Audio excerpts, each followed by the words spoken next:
Yes, amanya bampita Nadia Hila. Go there, subscribe to us. Obeere ng'ofuna notifications zaffe zonna. Tuliko no n'omukyala omu bamuyita Kereya. Ye Kereya agamba nti waliwo omuyimbi yamufunisa olubuto. Omuyimbi bamuyita Jovan Luzinda. Yamufunisa olubuto n'agaana okubanga alabira olubuto. Twagala tunyonyoleko yasanga wa Jovan Luzinda bamaze ebbanga ki nga baagalana atunnyonnyole omwana amulabira oba tamulaba. Nnyabo tweyanjuleko. Manya gange bampita Kereya. Bakuyita Kereya oviiriddeko? Oviridde Katosi. Oviridde Katosi. Uganda. Ekindeese wano eno nga njaga mwami Jovan akkiriza omwana we. Akkiriza omwana we? Ye nnyabo. Omwana wa Jovan wamufuna otya? Oba like Jovan ye nga ye wamusisinkana amutuuka okubanga mulina omwana? Jovan namusisinkana Katosi. Ye kennyini yajja yali azze ku shemu e Katosi. Ye nnyabo. Tunnyonnyolemuko. Yansanga backstage twaliwo ne mukwano gwange. Mukwano gwange yagendako mu washrooms. Jovan n'ava mu mmotoka n'ajja wendi.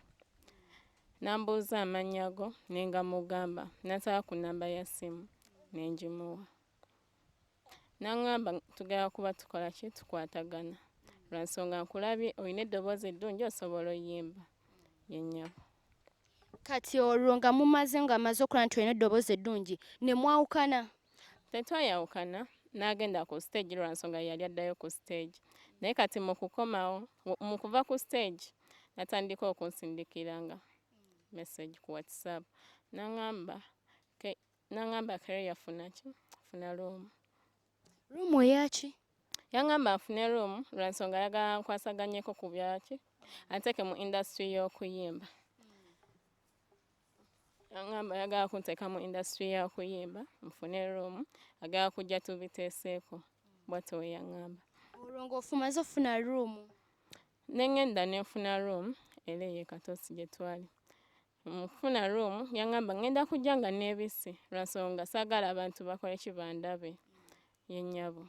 Olwo nga yeebisse like mu room wali like yajjako mataala nti oba gye yayita yonna yonna byali biki? Yaŋŋamba yansooka n'ambuuza mu room mulimu gundi ki? Ttaala balubu ki? Ne mugamba eno si yakala. N'aŋŋamba giggyeko nze saagala bantu kundaba. Saagala kale mataala kunkubamu lwa nsonga amaaso gannuma. Bw'atyo we yaŋŋamba. Kati ekiro ekyo wali ne Jovan Luzinda ko lwe wasooka bookinga room lwe wafuna olubuto? Nedda nnyabo. Kubanga Jovan namulaba omulundi ogutasukka mugumu. Tunnyonnyolemu process gye wayitamu okutuuka okuba ng'olina omwana wa Jovan. Mu wiiki ey'okubiri naddamu ne musanga emakinde ku madinisa. Natuuka ssaawa 4 yali agenda kuyimba. N'aŋŋamba otuuseemu leeti lwa nsonga yali aŋŋambye kutuuka ssaawa 12. Naye akageri ke nali nva mu kyalo nga wala. Ng'ova Katosi ojja emakinde olabe Jovan Luzinda. Otyo maama? Ne njijja natuuka ssaawa 4 za kiro. N'aŋŋamba ozze leeti. Naye kye tugenda okukola ogenda funa room nze ngenda kukusindikira ssente ogisasule. Era eri awo ku madinisa room eyo. Era n'ofuna room? Ye nnyabo. Ne nfuna room n'aŋŋamba we nnaava ku show ngenda kukola ki ngenda kukusanga. N'agenda ku show naye nga okuva we yaŋŋambye nfune room nga tuwuliziganya.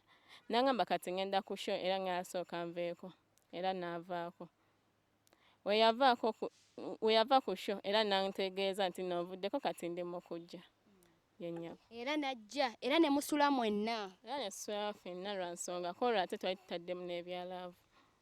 Mwali mutaddemu n'ebyalaavu. Mu gwasooka temwabiteekamu? Twabissaamu lwa nsonga nze nali njagala Jovan ng'omuyimbi nga mwagala era neesunga nnyo mulaba. That means lwe mwasooka okuba nga mulabagana e Katosi yakozesa? Ye nnyabo. Then ne wano emakindye nakozesa? Ye nnyabo. Ng'olwo temweprotectinga? Yagaana. Yaŋŋamba Kereya neesiga siri mulwadde. Bw'oŋŋamba nti nno nyambale awo oyinza okuba ng'oŋŋamba nti nno ki ndi mulwadde naye neesiga. Ye nnyabo. Bw'otyo lwe wafuna omwana? We nafunira olubuto. Wafunira olubuto twogera ku mwaka ki ogwo? Yali 2018. 2018 lwe wafuna omwana? Ye nnyabo we nafunira olubuto. Lwe wafunira olubuto kati we wafuna olubuto Jovan n'omugamba? Jovan we namugamba nti nno Jovan nafunye olubuto n'ambulookinga. Nga we mukubira ku ssimu n'asooka n'ayitaba n'ajjako. Waawuya nti nno Kereya. Nefuna ennamba ya mukwano gwange era n'ajjako. Nnyabo. Kati tunnyonnyolemu omala okufuna olubuto olutegedde wayita mu ki? We nafuna olubuto maama n'akimanya yanyiigira nnyo lwa nsonga yali ayagala neeyongereyo n'ebyokusoma. Maama yanyiiga nnyo n'aŋŋamba ni taata wa lubuto ne mmunnyonnyola buli kimu nga bwe kyali. Tusooke tulindemuko like wagenda ofuna olubuto ng'olina emyaka emeka? Ebiseera byo nalina emyaka 17 yennyabo. We wafunira omwana?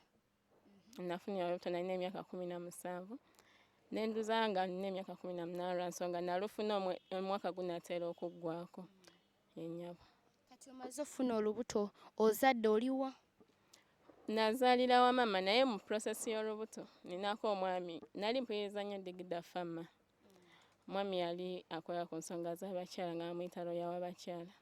Ne mukubira essimu naye yambuuza kye kimu gwe wamanya nti nina olubuto lwa Jovan. Ne munnyonnyola buli kimu nga bwe mbibagambye ennyabo. Kati looya w'abakyala omaze omunnyonnyolamu olubuto oli wa maama lukuze wazaalira wa maama oba wazaalira? Mu kuzaala nazaalira wa maama naye namala vveeno. Ebiseera ebyo nali nga nkolagana nnyo ne looya w'abakyala nga kyenjagala ansinkanyane ewali Jovan. Wali tomanyiyo muntu wa Jovan yenna yenna? Nali simumanyi nnyabo. Yadde n'omuntu yenna yenna gw'omanyi nti ono ono weeba Jovan? Nedda maama teyabandaga. Kati olwo omaze okuzaala oli wa maama Jovan yakuwa ku buyambi? Jovan teyampa buyambi. Ani yali akulabirira? Maama ye yali andabirira naye nga omanyi alima n'atunda ku mmere n'ampa buli kimu. Ne looya w'abakyala naye nga nsindika ku ssente nange akatikereyo omwana ali atya. Kati olwo omaze okuzaala omwana oli wa maama bamaze okulabira looya w'abakyala ng'akulabirira wamu ne maama. Ki ekyakulesa ate okujja? Najja mu COVID nga yakatandika mu Gwokusatu. Looya w'abakyala ne mugamba. Lwaki wava ewaka? Maama yaŋŋamba omwana asusse olwala. Genda omufunire taata we. Genda yonna onoonye taata we. Bw'atyo we yaŋŋamba. Kwe kujja eno nali nze simanyi nti no COVID anansangayo. Naye mu eyo prosesi ya COVID twafuna ennyumba. Looya w'abakyala yaŋŋamba nina muganda wange agendako mu kyalo nze ngenda kutwala nkuteeke mu eyo ennyumba then mwogenda tandika ng'obeera. Ennyumba n'aginfunira. Kati mu kubeeramu nga sirina kyakulya era ng'oyo bambi omusajja yandeetera kookulya ennyabo. Kati looya w'abakyala ye yakuyamba atya? Yanfunira ennyumba n'aba nga ndeetera emmere naye era ennyumba yo bagibanja. Obeera mu Makindye essaawa zino. Jovan abeera nnyo mu Makindye. Lwaki tewasisinkana at least Jovan at least n'omuswamamu? Jovan namusinkana. Jovan we yali waliwo abakazi n'abaami. Jovan ne twamusinkana kubanga looya w'abakyala ye yennyini ye yankima nange ajja tugende wali ewali Jovan. We natuukira Jovan n'aŋŋamba ye ggwe ow'omwana kitegeeza yali abimanyiko kubanga looya w'abakyala yaŋŋamba nga ngenda wa Jovan. Nga buli kimu watuukirira Jovan yabintegeezaako maama. We twagenda Jovan yaŋŋaana yagamba tamanyi. Yagamba tamanyi alayika Jovan mulala ye yakozesa naye nze si yenze. Bw'atyo nga waŋŋamba. Kati olwo mumaze okuva ewa Jovan ki kye wazizzaako? Kye nazizzaako nafunye omukyala eyannyambye. Nafunye omukyala eyannyambye. Oyo omukyala yankubidde essimu n'aŋŋamba olina obuzibu naye nze njagala ki? Njagala nkuyambe kubanga nange ndi muzadde mmanyi ensonga z'abaana. Oyo omukyala bamuyita Nadia Hillary akola ku Moon TV. Yes, mbunanga aleyo ng'otulaba tewali mulala okujjako nze kennyini nnyini. Amannya bampita Nadia Hillary navuddeyo okuyamba n'omukyala olw'ensonga nti namanya ku situation ye ate nga n'omuyimbi gwaliko oba gwagamba nti taata w'omwana we nga mumanyi nti bamuyita Jovan Luzinda era nasobola okuba nga ntuukira Jovan Luzinda nesobola okuba nga njogerako naye Jovan Luzinda n'aŋŋamba ebintu nga bwe byatambula oba bwe kiri n'agamba ye omwana si wuwe. That's why nsobodde okuba nga mbaleetera omwana ono buli streaming live ku Facebook at this time nawe ali eyo ku Hello Uganda mukwano bino tujja kuba nga tufollowinga this story tusobola okumanya mazima. We shall go to the DNA naye twagala abantu abamukko batuyambeyambeko olw'ensonga twetaaga ssente eza DNA twetaaga omwana afune obuyambi n'ennyumba gy'abeeramu esobole okuba nga esasulibwa naye kati mukwano gwe nga gwe gw'oyagala akuyambe? Gwe nsinga okwagala Jovan Luzinda keeza omwana we. N'omulala omukyala minisita akwataganya ku nsonga z'abaana. Nakiwala kingi naye annyambe bino ebintu abigendemu lwa nsonga oba tugenda ku DNA nze nzikiriza tugende naye nga Jovan omwana wange afunye ekika kye. Oyagala ye omwana afune ekika kye. nga omuwulidde munaye Kereya akowadde nakiwala kingi asobola kubanga naye nga we yayamba bali ajje nga asobola okuba nga akola ki ayamba omwana we omwana asobola okuba nga agenda mu kika kyabwe oba si ekyo bamulabire olw'ensonga omukyala ayina amabanja mangi ayina ebintu bingi by'alina okukwasaganya wait comes talina ssente yadde omulimu Jovan yonna gy'oli oba igwe wenna ng'oli omanyi Jovan Luzinda tuyamba era oba tusobola otuyamba tuyambireko ku Jovan Luzinda so okuva ng'avaayo atuwe endowooza ye tujja kuba tubaleetera endowooza ya Jovan Luzinda tusooka nga tweyongerayo ne story ya Kereya wamu ne Jovan Luzinda ne mutabani waabwe ye omwana wamutumye erinnya ki? Omwana namutumye Luzinda Calvin. Ye Luzinda Calvin ate wabanga si ye taata we? Njadde mujjako naye nze kyemmanyi ye taata we. Kakasiza ddala nti omwana wa Jovan Luzinda. Ye nnyabo kubanga era omwezi oguwedde we nagenda okwebaka ne Jovan nali nakava mu period. Nga wakava mu period. Ye maama.